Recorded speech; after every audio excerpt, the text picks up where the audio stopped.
Hello, everybody. Geron Scates here for 91.1 FM, the Great White Buffalo, and the voice of Western Texas College. It's another edition of the Coach's Call, and today we have the head men's basketball coach for Western Texas College, who is the longest tenured men's basketball coach in Western Texas College history, and that's Coach Matt Hardy. Coach Hardy, first of all, thanks for taking the time to join us. It's great to see you. Appreciate that. I need one more year. So after this year, my first game next year, if I'm fortunate enough to be here, I'll be the longest tenured. But going into almost. All right. I don't plan on going anywhere. Well, let's. I don't want to jinx anything. Yeah. So we're gonna see and for that to happen. And but that's still an impressive milestone.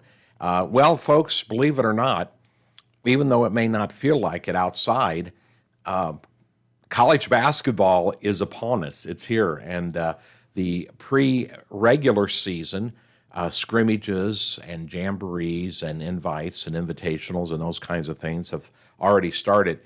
First of all, Coach Hardy, again, welcome back this season. You've had some success, obviously, 3 academic All-Americans, an All-Region honoree, 7 all-WAC-JAC selections. 21 of your players have gone on to compete at NCAA 4-year institutions. So really a testament to your development of players, but also the fact that it's a program. It's just not like you're here and we forget about you and we don't help you. You've helped a lot of players move on.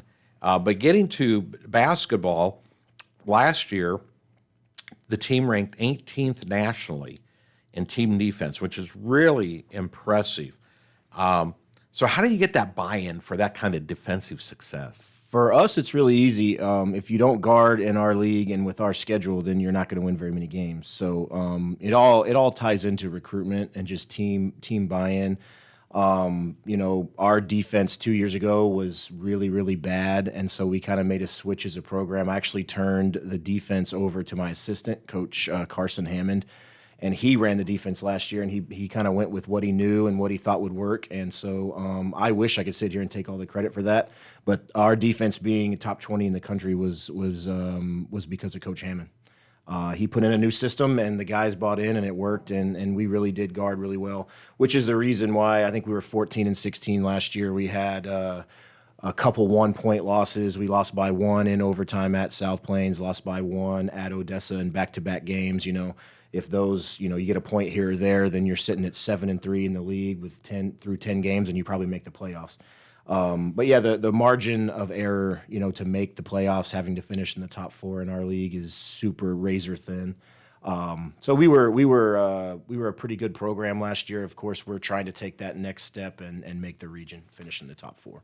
And we really want to encourage our listeners. I want to give this a couple of plugs here now and also during this interview that if you want to see some of the very top talent, you need to come out to the Coliseum during home games for the Western Texas College Westerners.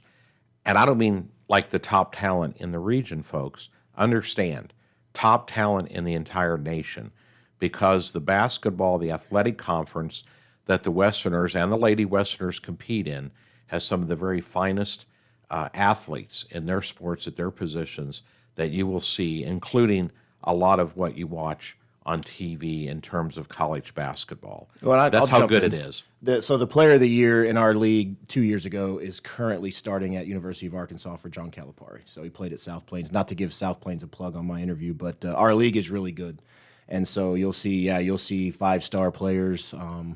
When you turn on the TV and watch a college basketball game, pretty much any conference in the country, you'll see a WAC-JAC player or Region 5 Texas JUCO player. It's a very, very, very high-level competition. Yeah, so if you enjoy basketball, especially college basketball, you'll not go wrong by coming out to the Coliseum. Which reminds me, let's go ahead and put a plug in for that now. Home opener, November the 6th. It's on a Thursday evening or afternoon, late afternoon. It's scheduled right now for a 4:30 start, and that's Blinn College. So again, you'll be able to get your first look live at home of the Westerners November 6th. Let's go ahead and look at the roster, Coach. And Let's do it. we're talking like an unusual, I think, for the junior college ranks having like 6 sophomores and several returners. Talk about that. Yeah, we tried to establish a culture here throughout my 5 years, and this is probably the best job we've done with that as far as retaining guys that fit our culture and our mission and what we're trying to do with the 5 returners. It's the first time in my tenure here as head coach that we've had an all-conference returner. Justin McCall from Huntsville, Alabama, was a all-conference player as a freshman, averaged 15 a game, shot 38% from 3. Quite frankly, wouldn't be here right now if he tore his ACL and meniscus with 4 games left at Howard. But he was getting stuff from like Iona and North Alabama. He would have been Division I signee in the summer had he not had that unfortunate injury.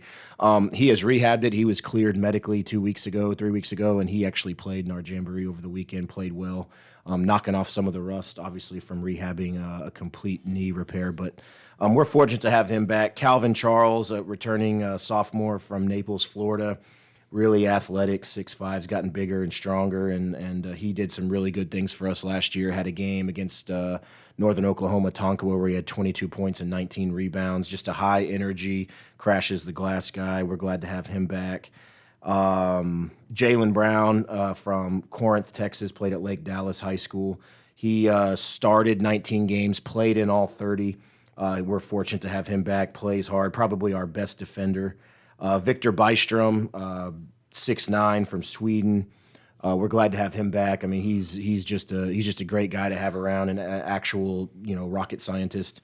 And then the 5th one is Owen Bustios, dare I say local player on our roster. I guess you could say local, from El Paso. Comes in everyday guy, does everything the right way, and that's why we brought him back, and he'll make a big impact for us as well. And that's our 5 returners. Yeah. So. Well, we'll just say that if you're from Texas and you're here, we're just going to call you local. Right. Yeah, we'll take it. Yeah. And you've got some others. I mean, and again, I don't know if there's other players. I know you have a lot of freshmen as normal, in the junior college ranks. Is there anyone that right now, could possibly stand out? Yeah, just to finish off our recruiting class on our sophomores, we did take a couple transfers. We've got Enisu Dewey. He's from Phoenix, Arizona. Played at Central Arizona College, which is a junior college out there. He was an all-conference player there, averaged 15, about almost 40% from 3. We're expecting big things out of him as a transfer. And then we took a Division I transfer from Texas A&M Corpus Christi, Kalen Hargrove. Played at Harlan High School in San Antonio. And we're expecting big things out of him at the point guard position. And then these freshmen, we have a really good freshman class we're excited about. Zaire Dean from Red Bank, New Jersey, point guard. I like East Coast point guards. Some of the best point guards I've ever had are from the East Coast, Jersey area, a la Ahmad Robinson, who's now at UAB. Right. They're just tough. They get it. They're gritty. Kadit Gatluak from Calgary, Canada. He's going to be really good for us. 6'7", really athletic. Got to get a little bit stronger.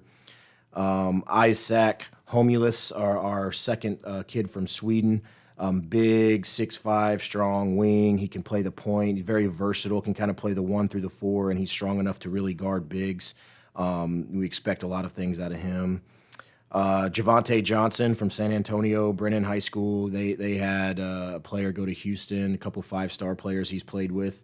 Kind of got lost in the mix because his high school team was so talented, but he has every bit as much talent as they do. He just got to, once he figures that out and it clicks with him, he might be one of our best players, quite frankly. And then we're excited about Ryan Fadika. He played in the 6A state championship at the Alamo Dome, lost by 1 to Denton Geyer. Wow. He was the best. He was arguably probably the second best player on the floor that day.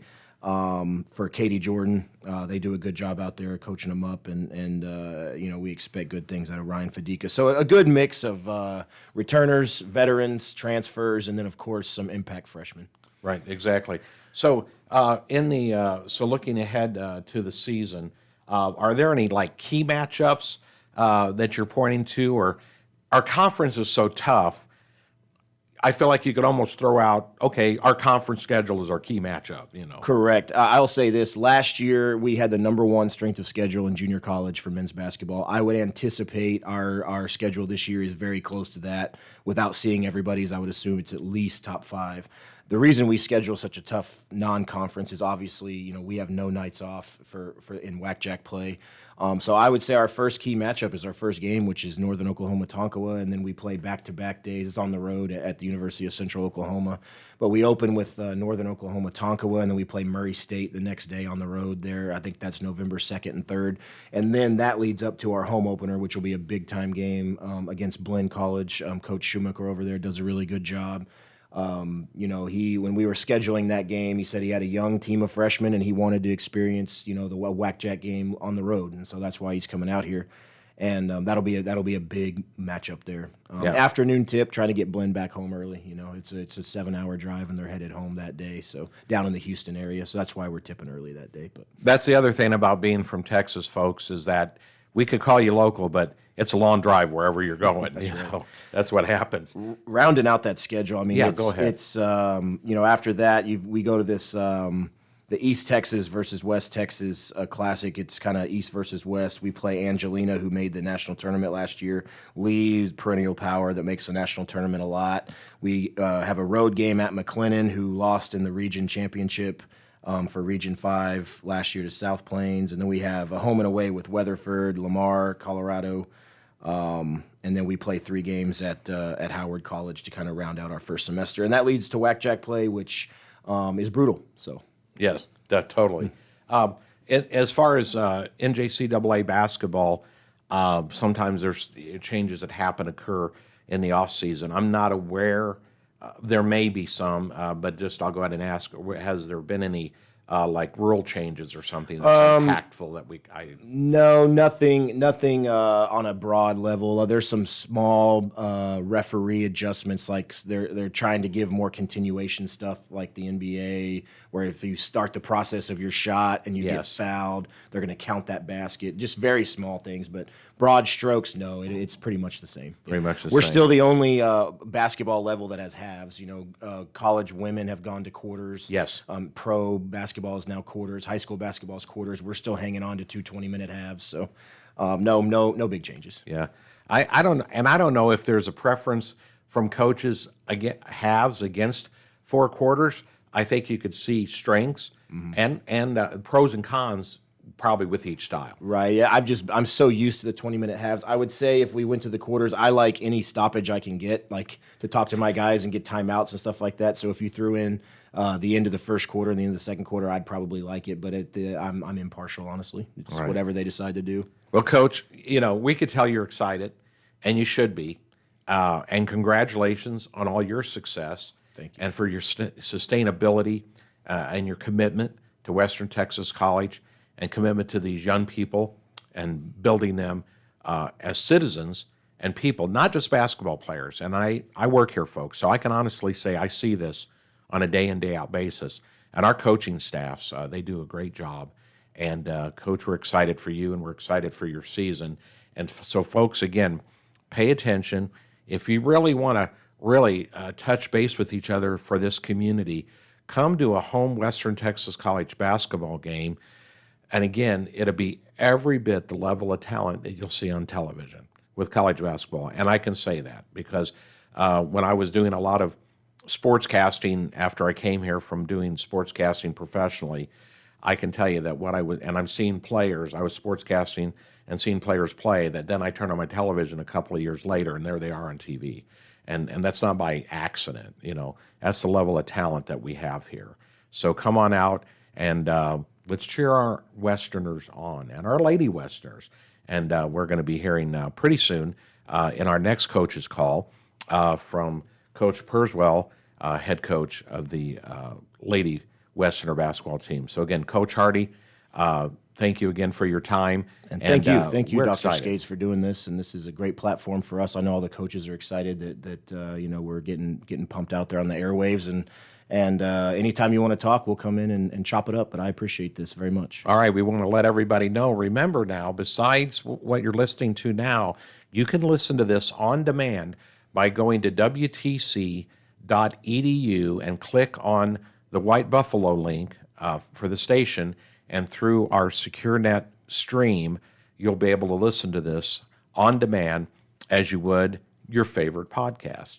Awesome. And so there we are. All right. Well, for Coach Matt Hardy, head coach of the Westerner basketball team, I'm Geron Scates. We hope you have a great day and hope that you enjoyed listening as much as we enjoyed bringing it to you.